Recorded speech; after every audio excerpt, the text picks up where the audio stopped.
Guys, wouldn't your wife or girlfriend love it if you treated her to the very best this Christmas? Now you can, with the world's softest pajamas by Pajamagram. Created by a team of pajama experts, the world's softest PJs are lighter than a cloud, softer than a bunny, like cashmere, only better. She'll love how heavenly they feel. Includes free gift packaging and Christmas delivery is guaranteed. So visit pajamagram.com or call 1-800-GIVE-PJs. This is the Stephen A. Smith Show podcast. I'm Stephen A. Good afternoon, everybody. Welcome to the latest edition of the Stephen A. Smith Show, coming at you as I love to do every weekday over the airwaves of ESPN Radio. It's 98.7 FM New York City. That's 710 ESPN LA, and of course nationwide over the airwaves of ESPN Radio, Sirius XM style, Channel 80. Number to call up as always is 866-729-3776. That's 866-729-ESPN, 866-SAY-ESPN. Sound a little bit different. My apologies. Got a scratchy throat, one of them sinus infections, mucus in your throat. Your throat is scratchy and dry and all of that other stuff. But I'm here, at least for today. Don't quote me on tomorrow. Just hang with me today, please. Lots of stuff to get into today. Obviously, we saw a football game last night that reverted into something that none of us should be comfortable with. A lot of cheap shots, unnecessary violence being exacted against one another. This is what the Pittsburgh Steelers going up against the Cincinnati Bengals has come to. We'll discuss that as the show progresses today and what kind of hammer, if any, that the National Football League should bring down upon any of those players. Leoka, his headshot on Antonio Brown. Juju Smith-Schuster, his shot to Vontaze Burfict. Even though Vontaze Burfict has his own history, one would argue that doesn't mean he deserves what happened to him with that shot. So we've got, of course, our prayers go out to Ryan Shazier, just a regular tackle, no illegal hit involved, but he led with his head, snapped his neck back, ultimately hurt his back. No movement with his lower extremities initially. Had a lot of guys on the Pittsburgh Steelers who were shaking, scared to death. That paralysis may have been a part of the equation. So, our prayers go out to him. He was in a hospital last night in Cincinnati. They're talking about relocating him back to Pittsburgh. If they got to that point, then obviously it would be one of those situations they felt comfortable enough to move him, which speaks to how well he may have been doing. We'll get into all of that plus a little bit more about Eli Manning in just a second. But I wanted to go a bit macro here in terms of, not just local subjects or what have you, but the kind of stuff that resonates nationally, the kind of stuff that resonates in anybody's home, the kind of stuff that's relatable to anybody, whether you're black, white, Latino, Asian, Native American, Jewish, Gentile, Protestant, it doesn't matter. When you're talking about situations similar to what's going on with LaVar Ball and pulling his son, LeAngelo, out of UCLA, it speaks to a lot of different issues. For me personally, let me be on the record stating this. I don't like it one bit. I really, really don't. I don't like it because I don't think it's the right decision. I don't like it because I don't like the notion of a father pulling their child out of school because he doesn't like how his son is being treated. I can understand that on its premise. Of course, a father should have that kind of influence. But when it involves a kid who's committed a crime, created an international incident by committing that crime, and then you turn back and your initial reaction is that it wasn't a big deal while you were in China, and then you come back to the States and you still maintain that kind of thinking, what does that provide? What does that teach? What does that accomplish? These are all the things that I think about. And more importantly, I think it's all the things that all of us should be thinking about, not just as fathers, but as parents, as adults. What kind of message does that send? Now, I'm not here to excoriate LaVar Ball. I happen to like the man. I disagree with this particular decision, but I'm not going to go beyond the pale like so many other people and just do everything that I can to vilify this man. I'm not going to do that. What I will tell you, however, is that I don't like it one bit. First of all, we have to understand that in the day and age that we live in, everything you do, folks are looking to emulate it. So you've got parents out there who want to live vicariously through their children, like some would accuse LaVar Ball of doing with his children as we speak. Here's the difference. You ain't LaVar Ball. You don't have a son who started at UCLA as a freshman and is now the point guard for the Los Angeles Lakers. You don't have a second son who was good enough to make the roster at UCLA. You don't have that. You don't have the kind of sons with the necessary athletic ability where even if he's wrong, he gets to bloviate about how all three of them are going to end up being members of the Los Angeles Lakers. You don't have all of that. And so to send that kind of message, although he's not responsible for what other parents are thinking, and everybody doesn't have to be a role model, it just to me, it just smells. It sends the bad message. I'm not getting my way, so guess what? I'm going to make this call for my son. My son is loyal to me. Those are the words that he used. So in other words, if LiAngelo said, Daddy, I really, really want to stay at UCLA. I don't want to leave school. You trying to tell me as a father you're going to be telling him he's disloyal to you because he doesn't agree with your decision?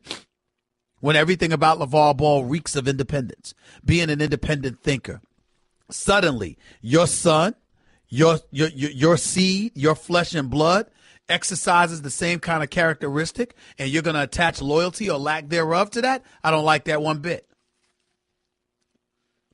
Point number one, I think that's important to say. Let's go a step further. Do we know definitively that this is the decision that LiAngelo wants his daddy to make? Because I don't know who y'all have been watching, but every time I see LaVar Ball around his kids, I don't see kids that would be willing to disagree with their daddy. Of course you love him. Of course you respect him. Of course you appreciate the upbringing that he provided and the way that he took care of you. All of those things are incredibly important. But in the end, making your own decision does matter. Because LaVar Ball can't pull LiAngelo out of UCLA. LiAngelo has to make that call himself. LaVar doesn't have the power to do that. At least legally, LiAngelo has to do that. But a bigger issue here is what Bill Plaschke wrote in the Los Angeles Times today. And that is UCLA's probably saying good riddance. UCLA's probably ready to throw a party. I'm paraphrasing, but that's essentially what he's saying. Because if you're UCLA, why do you want to deal with all of this noise? And speaking of noise, why is that relevant? Because just the other day, LaVar Ball is talking about how Coach Luke Walton and the Lakers aren't coaching his son tough enough in Lonzo. He also talked about the game that they lost the other night, where he pointed out how Brandon Ingram didn't get rid of the ball soon enough and give it to his son. Now, Lonzo may be adult enough, big enough, seasoned enough, etc., to handle that with class, to handle it by shrugging it off right off his shoulders and his back. But LaVar Ball then raised Brandon Ingram and the other guys on the Los Angeles Lakers. If he starts talking about them to elevate his son, how are they going to absorb that? I mean, should Magic Johnson sit this man down and have a conversation with him? I don't even think Magic Johnson can shut him up. So, ladies and gentlemen, we have a problem. And I don't know how you get around that. Now, there are some people that sit up there and they talk about how LaVar Ball is independent and the NCAA exploits kids. What's wrong with him exploiting his own kid? And the NCAA makes money off of his kid. Why can't he? And the NBA is going to make money off of his son. Why can't he? Blah, blah, blah, blah, blah. Can we deal with the real world, please? When you don't have your way, most people don't get to take their ball and go home, figuratively speaking. The way LaVar Ball literally did that during the Summer League by yanking his team off the court because he didn't like officials, particularly one female official who he said wasn't ready. These are the kind of things that end up working against you. And these are the kind of things I'm fearful will end up working against LaVar Ball. There's a lot to talk about today with Eli Manning and the New York Giants, with last night's Steelers-Bengals game, with the NFL, and how it's monitored safety issues so stringently over the last few years and how everything was justified watching one night of football. There's a whole bunch of stuff to get into today, including the Golden State Warriors. 6 ejections, 18 technical fouls, leading the NFL, in the NBA rather, in both categories. Oh, there's a lot to talk about today. But LaVar Ball is what's resonating. Everybody in social media and beyond has been talking about it because they know this transcends him and his sons. It's about a parent potentially going too far. What's the line? Particularly in this day and age. 866-729-ESPN. It's 866-SAY-ESPN. Back with your calls and more in a minute. We got a lot of talking to do. A lot to discuss. Don't touch that dial. You're listening live to the Stephen A. Smith Show, ESPN Radio. Give Stephen A. piece of your mind. He is sorry. Call him weekdays from 1 till 3 Eastern. I mean, just trash. At 866-729-3776. I just saved hundreds of dollars by switching to Geico. I've never felt more alive.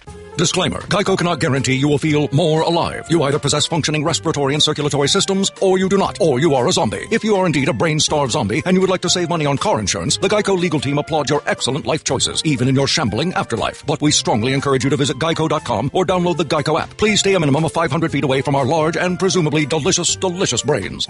Geico. 15 minutes could save you 15% or more.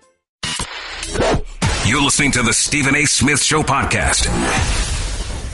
They already said, okay, he made a bad mistake. We're going to drop the charges. That's the punishment they gave him. Now we over here. Look, we got to serve some more punishment? What is the loan process for? We only went to UCLA, one and done, to play basketball. I ain't got no fallback plan, because if I got a fallback plan, that means I'm going 80% this way and 20% to my fallback. I'm 100 in, so I never get stopped. I'm going to get Jello in shape. I'm going to work him out. We're going to do some other things, and he's going to be headed to the NBA. All these boys are going to get on the Lakers. Watch how I do this. And people are going to look up and they say, wow, how'd they all get on the Lakers? I'm not going to lie. He sounds crazy. He really, really does. Because if you got his son Lonzo, what do you need the other two for? Okay? So all of them being on the Lakers, I'm not buying that one bit. And obviously one can make the argument that all of us are suckers because we're giving LaVar Ball the attention he craves. I don't fall into that thinking. You know, I remember my man Mike Wilbon, who I love dearly and I've admired and looked up to for many, many years, but that doesn't mean I can't respectfully disagree. From time to time, they talking about LaVar Ball as like malpractice. Golick never used those words as far as I recall, Mike Golick, but he did allude to it before. Well, the people decide. You know, a lot of people want to talk about LaVar. So guess what? We're in the news business, and he's a news maker, at least at this juncture, regardless of how we want to look at it. And, you know, that's how you resonate with folks, by talking about the things that they want to talk about. And so I don't like what I'm seeing from LaVar right now. I don't like this. I don't like pulling your son out of school. I don't like advertising the fact that, you know, in education is not the priority. You have to remember he pulled his son, LaMelo, out of school. You pulled him out of school because you had a problem with that coach. And you said, you know what, I'm going to train him myself and we'll homeschool him. I have no problem with folks who homeschool their children. But the agenda and the motivation behind it matters. Now, in fairness to LaVar Ball, I don't want to hear a bunch of people, and I'm going to go here, particularly white folks, complaining about that and asking what kind of message that sent when nobody said anything about Bryce Harper being homeschooled. And his daddy clearly stating that I'm training my son and preparing my son to be a Major League Baseball player. How's that working out? Bryce Harper's one of the best players in baseball. And you know what? Before all said and done, he may end up getting a $400 million contract. So let's be careful about denigrating LaVar Ball, but, you know, we ain't have anything to say when Bryce Harper and other folks who have been homeschooled in their lifetimes did the same thing. It's just that LaVar Ball is far more loquacious, far more obnoxious, and from an imagery perspective, you just wish he piped it down and just handled things a bit more subtly. Having said all of that, to me, that has nothing to do with him taking LiAngelo out of UCLA. If LiAngelo is not leaving UCLA because LaVar Ball thinks that he could do a better job of training than Steve Alford in the UCLA basketball program. LaVar Ball pulled his son out of school because LaVar Ball doesn't want his son being held accountable for his behavior over there in China. And in fairness to the Balls, we ain't talking about the other two individuals that were with him that were teammates. Nobody's talking about their family and how we got to hold them accountable. But UCLA hasn't let any of them play, which means that it's equal and fair treatment that they're receiving. Not to mention the fact that I thought Ball and the rest of the players were going to be back by New Year's Day. So if that's the mentality, I mean, what are you doing? It makes no sense. It really, really doesn't. But that's just me. 866-SAY-ESPN. Michael in Brooklyn, you're live with Stephen A. What's up? Hey, Stephen A. I'm glad you let me on your show. I appreciate it. I got 2 points to make. One is I think we're missing the point here. LaVar Ball is taking his son out of school, and he's missing what's most valuable in college is their education. What he should have said was, okay, my son's going to sit out for the whole year, or whatever time his play may be, but he's going to sit on the bench and study his work, because what's most important is his education. They never talk about that. All they talk about is his basketball skills. One injury and you're out. Your career is done. But the education lasts a lifetime. And he's missing that point. Nobody's ever mentioned that. None of the sportscasters, none of the newscasters mentioned that his son is missing a valuable education. And all right, we heard your point. Make your other point, because we all know point is, that. I don't know if you remember me, but if you think about it, about 7 years ago, me and you had a car accident at the New Jersey Turnpike going to Brooklyn. You remember me now? I do not. I had a gray Cadillac, and you had a black SUV, and you sideswiped me at the Jersey Side Harlem Tunnel. You remember that? Hell no. I sideswiped you. You got the wrong. Goodbye. Have a nice day.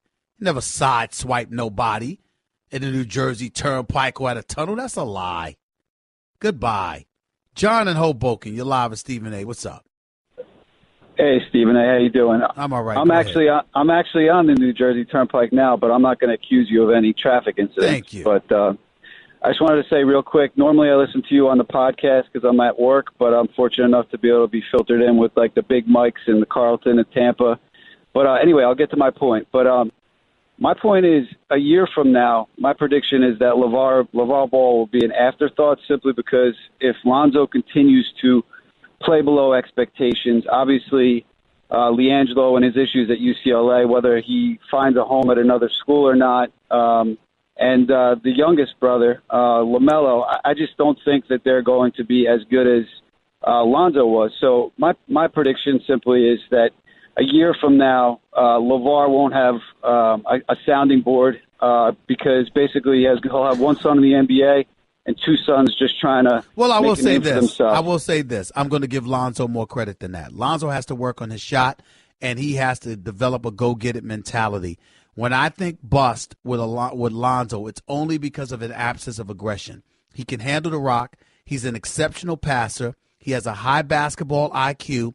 And he's a really, really good kid who's willing to learn and to get better. He's got to change his shot, but he's also got to make them. He's got to be aggressive. Get to the hole and make things happen. Create opportunities for other people. Get yourself to the free throw line a little bit more. Get in the weight room, put on some work. He's got a lot of work to do. What I would say to you, however, is that it's a tough, tough spot for Magic Johnson to be in. And I'm going to tell you why. This kid, Jason Tatum, picked one spot after Lonzo by the Boston Celtics. This kid is special. He's shooting about 49% from three-point range. This kid is special. De'Aaron Fox for Sacramento. He's not bad. Okay, Dennis Smith Jr. in Dallas. He can ball. Markin in Chicago. He could ball. And did you see this kid, Donovan Mitchell, that I keep talking about at Utah, drop 40 the other night? Look, man, there were guys that the Los Angeles Lakers had opportunities to grab, and they didn't, because obviously Lonzo wasn't just a ball player. He was a local product. Chino Hills starred at UCLA, and as a result, Magic Johnson making that business decision because Jerry Buss was so abominable, so awful, that you didn't just have to make, a good basketball decision. You had to make a good business decision. Inspire folks to spend their money to walk through the turnstiles to see whoever you drafted play. But Lonzo's got to step it up and be doing everything that he can to live up to that number 2 overall billing. Otherwise, he ain't the only one that's going to go down. Magic's going to go down with him, and that's what I don't want. Yeah, and real quick, Stephen A., I totally agree with you. Lonzo seems like a good kid. I just hope that he makes a name for himself, and we're not really talking about his dad going forward. But thanks for taking my call. Appreciate it, man. 866-SAY-ESPN. That's 866-729-3776. More of your phone calls on LaVar Ball, pulling his son out of UCLA in a minute. Plus, I'm about to get into Eli Manning and the New York Giants, because where do you go from here? Where do you go from here? He's back in the starting lineup. The coach and the GM are gone. Where do you go from here if you're Eli Manning? Do you stay put and look forward to a new regime? Or do you say, get me the hell up out of here and send me to Jacksonville or Denver? All that and more coming up right here on the Stephen A. Smith Show, ESPN Radio. Guess what? You're in the middle of the Stephen A. Smith Show podcast. Damn it, I mean it! Yeah. Coming from where I'm from, yeah. 32 minutes past hour number 1 back here in the Stephen A. Smith Show, ESPN Radio. Again, I'm sounding a bit under the weather because I am. Sinus infection, scratchy throat, and all of that stuff, but I'll be better. I promise you that. I ain't going the rest of the week like this. By the way, I got to call this fight Saturday night at Madison Square Garden. Lomachenko versus Rigondeaux. Rigondeaux. I got to check the correct pronunciation for his name. That's a big-time lightweight fight.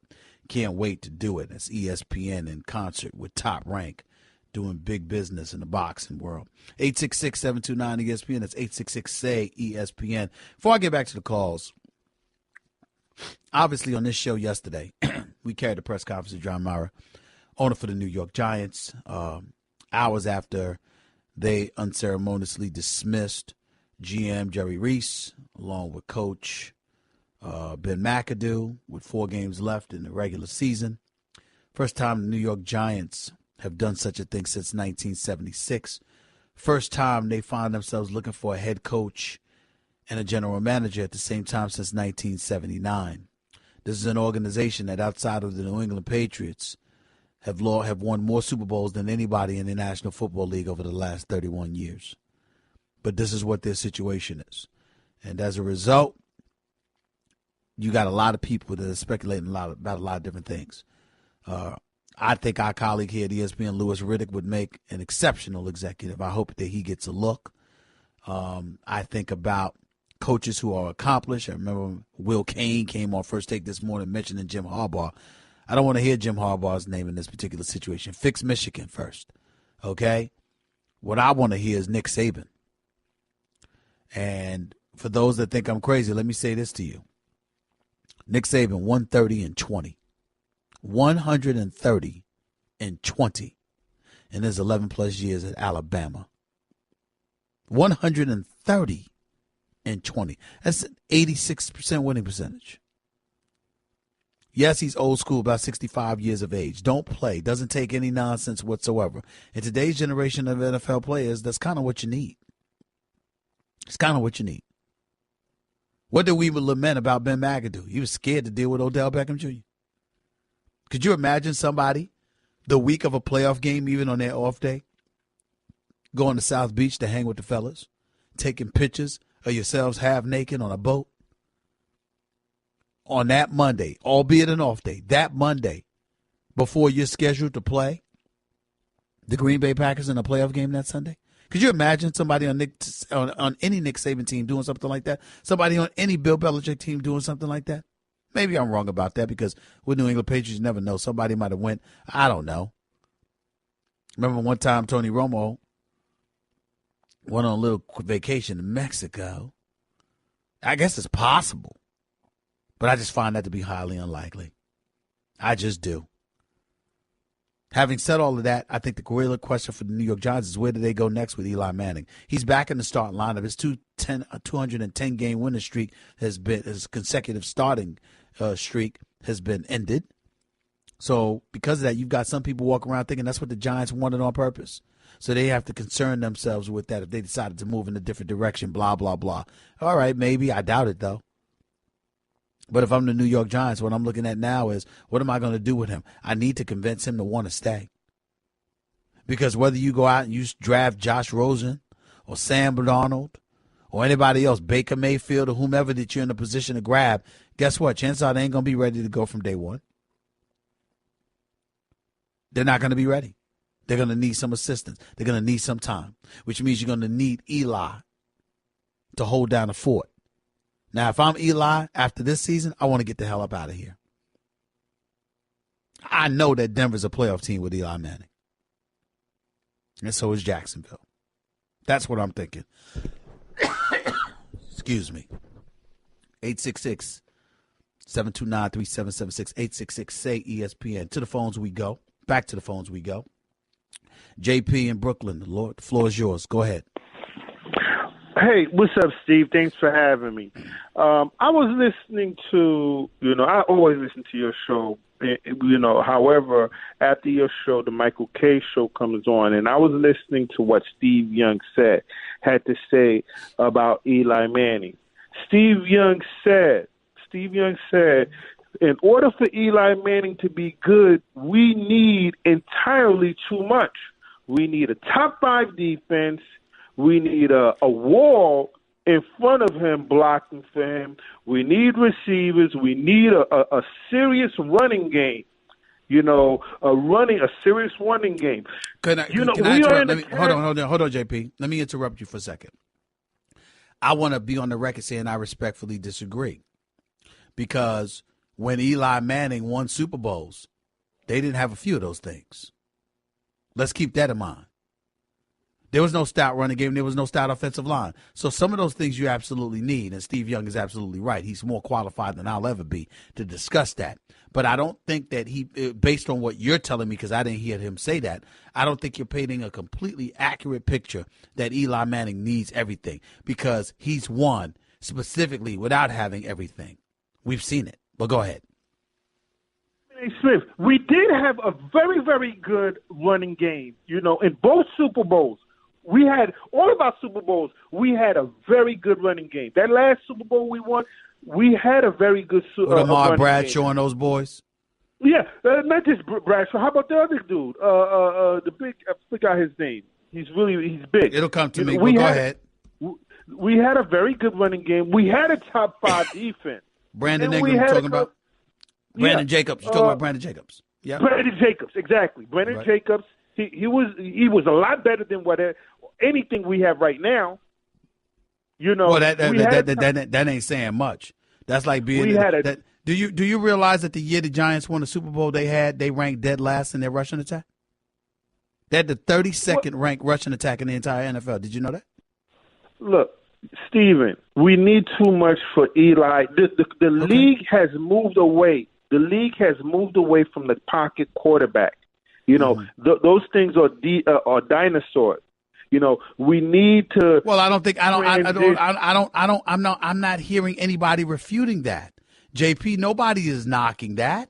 What we're saying is that we were just addressing the point that Steve Young tried to make. Now, the first time they won the Super Bowl back in 2007, they had the 4th ranked rushing attack.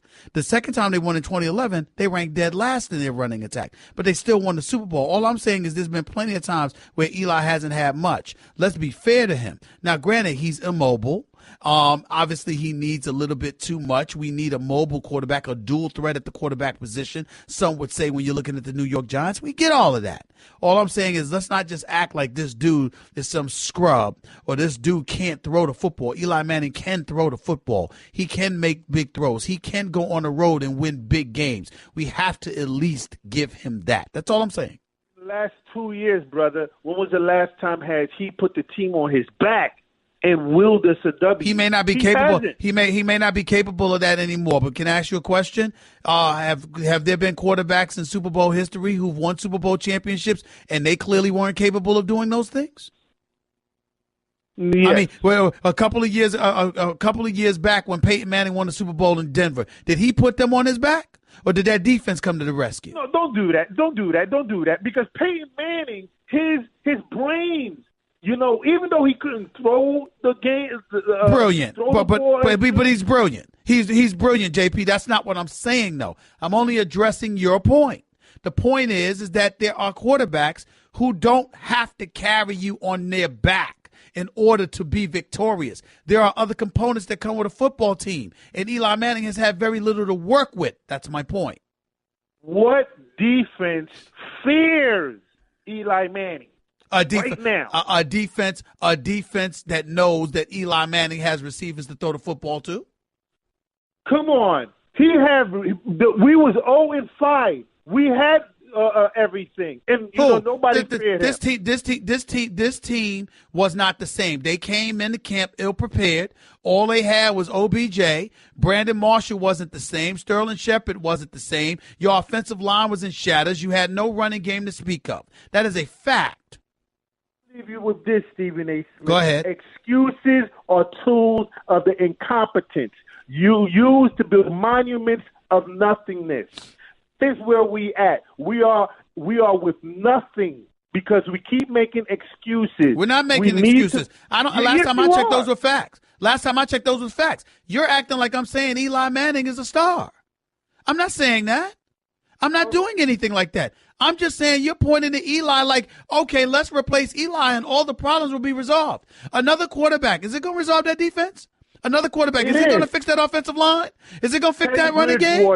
Give me Teddy Bridgewater. Don't give me no fake quarterback. Teddy Bridgewater, goodbye, JP. JP, you annoyed me. Have a nice day. I'll talk to you another day. You just said Teddy Bridgewater. I'm not talking to you. You have no credibility right now. You just said Teddy Bridgewater. That's what we need to give. Teddy Bridgewater. That's your saving grace. Stop it. Just stop it. 866-729-3776. More of the Stephen A. Smith Show on ESPN Radio in a minute. Teddy Bridgewater. Oh, please. Want to be a part of the show? Hit Stephen A. up weekdays from 1 to 3 Eastern at 866-729-3776. Guess what? You're in the middle of the Stephen A. Smith Show podcast. Damn it, I mean it! Worry. I have every intention of getting into what we witnessed last night. Violence in the NFL. Is it out of control? We'll touch on all of that in hour number 2. Stick around. Listening live to the Stephen A. Smith Show, ESPN Radio. Let's get back to the phones at 866-SAY-ESPN. That's 866-729-3776. Jeter in L.A. You're live with Stephen A. Talk to me. Hey, Stephen A., how you doing? I'm all right. Go ahead. Good.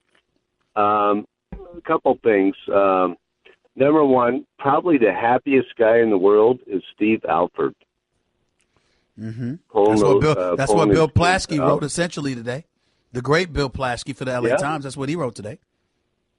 Yeah, they got to be happy about that. Number two is, it's very sad. I know that the father really looks after the kids and everything. Mm-hmm. But reality, he is putting so much pressure on them. And you look at Lonzo, he's like deer in the headlights, big time. Yeah. And I predict that Magic and Palenque will not put on it. They'll give him 2 years, and I think he'll be traded out of here. Well, if he doesn't show up and produce, sure. I definitely think it's possible, but I just think that just imagine what the Lakers are going to have to go through over that same time period if Lonzo doesn't step up. You would think that when you have a father that deposit checks, he's looking for you to cash, that you'll be more aggressive. That's been my biggest thing with Lonzo, the aggression. I want him more aggressive, but I'm not going to lose faith in this kid. He's a wonderful, wonderful kid. He has an incredible basketball IQ. His passing ability cannot be questioned. I just want to see him be a bit aggressive. I want to see him embrace Showtime. And one of the things that I think that hasn't been mentioned enough, Jeter, but I'll mention it here. If you recall correctly, years ago, 1979, 1980, I believe, the Los Angeles Lakers had a decision to make. It was going to be Irvin Magic Johnson or, I believe, Junior Bridgman. The Milwaukee Bucks had the number 2 overall pick. The Lakers had number 1. Irvin Magic Johnson was coming out of Michigan State in the draft, fresh out for winning the national championship. If you remember, Jeter, Junior Bridgman was a pretty damn good basketball player. Don't you remember that? Yeah. But he wasn't Showtime. He didn't have that magnetic smile. He didn't have the ability to push the ball up the court and just pass the ball the way that he passed the ball. He was something. Magic Johnson was something special to behold. Junior Bridgman was an all-star. He could ball. We all knew this about him. But at the end of the day, he had one problem, and one problem only. He was not Irvin Magic Johnson, and that was the difference. And what I'm saying to you is that if you are Lonzo Ball, that's what you got to think about. That's what has to matter to you, and that is my concern. You're the number 2 overall pick. You're the number 2 overall pick. And I'm sorry. I mean, it might not have been Junior Bridgman. I forgot who it was. But it was somebody that was drafted directly after Magic Johnson. And their only problem is that they wasn't Showtime. Period. And that's what I think we need to think about here. They're trying to do Showtime, but reality is they don't have the ball players for that. I got you. They don't have it yet, but I gotta be fair and be fair where it's due. Let me tell you something right now, my man. The Los Angeles Lakers have some decent young talent. Kuzma can play. He can play flat out. Let's get that out the way right now. This brother's something special. He can play, and he's going to be special. I'm very, very pleased with what I have seen from Julius Randle coming off the bench. Okay? I'm very, very pleased with that. Definitely so. So I look at stuff like that. By the way, I had that all wrong because it was Sidney Moncrief that ended up going to Milwaukee, number 5 in that 1979 draft, if I remember correctly. It was Sidney Moncrief that I was talking about, not Junior Bridgman. And David Greenwood was taking number 2. But everybody was talking about the Lakers needed a guard, and they went with Magic Johnson instead of Moncrief. Moncrief was a damn good basketball player, but he wasn't Showtime. And that is the difference. And that's what everybody has to pay attention to, particularly when it comes to Lonzo Ball, because that's what you're looking for. If you're Magic Johnson and them didn't just draft this dude because he could play. They drafted him because he was out of UCLA. They drafted him because he has the potential to reinvigorate Showtime. And that is what you wanted to see from this man. That's what you wanted to see. Right. That's what you need to see now. I got to go, Jeet. I appreciate the call. Thank you so much. That's what you're looking for if you're ever Magic Johnson. You're looking for somebody to reignite Showtime. That's why Lonzo is in L.A. That's what we need him to do. Daddy or no daddy. Hour number 2 up next. Lots to get into. Don't touch that dial. Stephen A., ESPN Radio. That's just a sample of what you'll hear on the Stephen A. Smith Show. Weekdays at 1 p.m. Eastern on Sirius XM Channel 80 and the ESPN app.